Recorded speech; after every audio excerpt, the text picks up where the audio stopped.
SSLC ಪರೀಕ್ಷೆಯ ಫಲಿತಾಂಶ ಪ್ರಕಟ. ದಕ್ಷಿಣ ಕನ್ನಡ ಜಿಲ್ಲೆ ರಾಜ್ಯದಲ್ಲಿ ಪ್ರಥಮ ಸ್ಥಾನ ಪಡೆದಿದ್ರೆ ಕಲಬುರಗಿ ಕೊನೆಯ ಸ್ಥಾನವನ್ನು ಪಡೆದಿದೆ. ರಾಜ್ಯದಲ್ಲಿ ಈ ಬಾರಿ 7,90,890 ವಿದ್ಯಾರ್ಥಿಗಳು ಪರೀಕ್ಷೆಗೆ ಹಾಜರಾಗಿದ್ದು, ಇದರಲ್ಲಿ 5,23,075 ವಿದ್ಯಾರ್ಥಿಗಳು ಮಾತ್ರ ತೇರ್ಗಡೆಯಾಗಿದ್ದಾರೆ.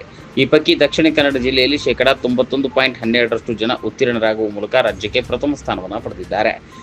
ಇನ್ನು ಎಂದಿನಂತೆ 89.96% ವಿದ್ಯಾರ್ಥಿಗಳು ಉತ್ತೀರ್ಣರಾಗುವ ಮೂಲಕ 2ನೇ ಸ್ಥಾನವನ್ನು ಉಡುಪಿ ಪಡೆದರೆ, 3ನೇ ಸ್ಥಾನವನ್ನು ಉತ್ತರ ಕನ್ನಡ ಜಿಲ್ಲೆ, ಶಿವಮೊಗ್ಗ 4ನೇ ಸ್ಥಾನ, ಕೊಡಗು 5ನೇ ಸ್ಥಾನ ಅಲಂಕರಿಸಿದೆ. ಇನ್ನು ಕಲಬುರಗಿ ಕೊನೆಯ ಸ್ಥಾನವನ್ನು ಪಡೆದಿದೆ.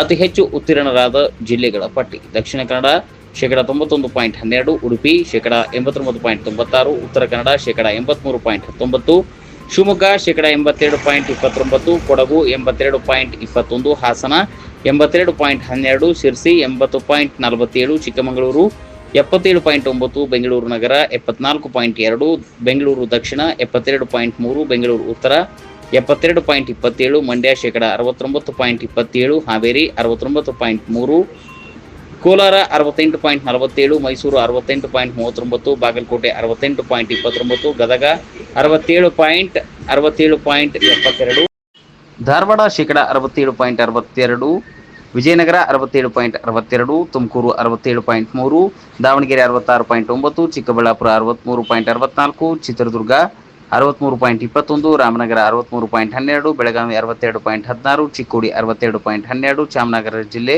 61.45%, ಮಧುಗಿರಿ 60.65%, ಬಳ್ಳಾರಿ 60.26%, ಕೊಪ್ಪಳ 57.32%, ಬೀದರ್ 52.25%, ರಾಯಚೂರು 52.5%, ಯಾದಗಿರಿ 51.6%, ವಿಜಯಪುರ 49.58%, ಕಲಬುರಗಿ 42.43%. ಇನ್ನು ಉಳಿದಂತೆ ಈ ಬಾರಿಯ 10ನೇ ತರಗತಿ ಪರೀಕ್ಷೆಯಲ್ಲಿ ಪ್ರಥಮ ಭಾಷೆಯಲ್ಲಿ 9,573 ವಿದ್ಯಾರ್ಥಿಗಳು 125 ಅಂಕವನ್ನು ಪಡೆದಿದ್ದರೆ, ದ್ವಿತೀಯ ಭಾಷೆಯಲ್ಲಿ 7,057, ತೃತೀಯ ಭಾಷೆಯಲ್ಲಿ 17,909, ಗಣಿತದಲ್ಲಿ 3,262, ವಿಜ್ಞಾನದಲ್ಲಿ 2,451, ಸಮಾಜ ವಿಜ್ಞಾನದಲ್ಲಿ 7,974 ಜನ ಪರಿಪೂರ್ಣ ಅಂಕವನ್ನು ಪಡೆದಿದ್ದಾರೆ. ಎಲ್ಲರಿಗೂ ನಮಸ್ಕಾರ. ನಾನು ರಾಜ್ಯಕ್ಕೆ ಪ್ರಥಮ ಸ್ಥಾನ ಬಂದದ್ದು ತುಂಬಾ ಖುಷಿ ಆಯಿತು. ನಾನು ಕಾರ್ಕಳ ಜ್ಞಾನಸುಧ ಆಂಗ್ಲ ಮಾಧ್ಯಮ ಶಾಲೆಯ ವಿದ್ಯಾರ್ಥಿನಿ. ಎಲ್ಲ ಟೀಚರ್ಸ್, ಪೇರೆಂಟ್ಸ್ ಎಲ್ಲರೂ ನನಗೆ ಸಪೋರ್ಟ್ ಆಗಿ ನಿಂತಿದ್ರು.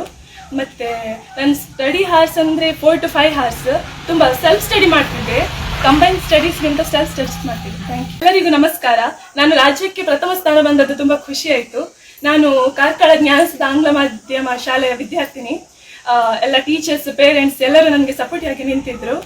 ಮತ್ತೆ ನನ್ನ ಸ್ಟಡಿ ಹಾರ್ಸ್ ಅಂದರೆ 4 to 5 hours ತುಂಬ ಸೆಲ್ಫ್ ಸ್ಟಡಿ ಮಾಡ್ತಿದ್ದೆ. ಕಂಬೈನ್ ಸ್ಟಡೀಸ್ಗಿಂತ ಸೆಲ್ಫ್ ಸ್ಟಡೀಸ್. ಮೊದಲನೇದಾಗಿ ನನ್ನ ಹೆಸರು ರೂಪಾ ಚನ್ನಗೌಡ ಪಾಟೀಲ್. ನಮ್ಮ ಶಾಲೆ ಹೆಸರು ಸರ್ಕಾರಿ ಪ್ರೌಢಶಾಲೆ ದೇವಲಾಪುರ್. ಸರ್ಕಾರಿ ಶಾಲೆ ಅಂದ್ರೆ ಮೊದಲು ಎಲ್ಲರೂ ಮಾಡೋದು ತಾತ್ಸಾರ.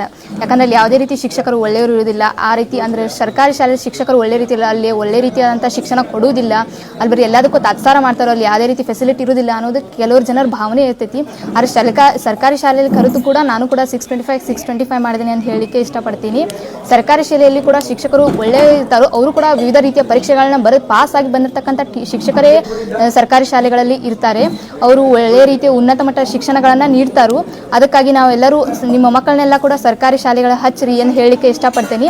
ಆ ಬಳಿಕ ನನಗೆ ಶುಭ ಹಾರೈಸಿದಂಥ ಎಲ್ಲರಿಗೂ ಕೂಡ ಸೋಷಿಯಲ್ ಮೀಡಿಯಾದ ಹಾರೈಸಿದ ಎಲ್ಲರಿಗೂ ಧನ್ಯವಾದಗಳನ್ನ ಹೇಳಲಿಕ್ಕೆ ಇಷ್ಟಪಡ್ತೀನಿ. ಧನ್ಯವಾದಗಳು.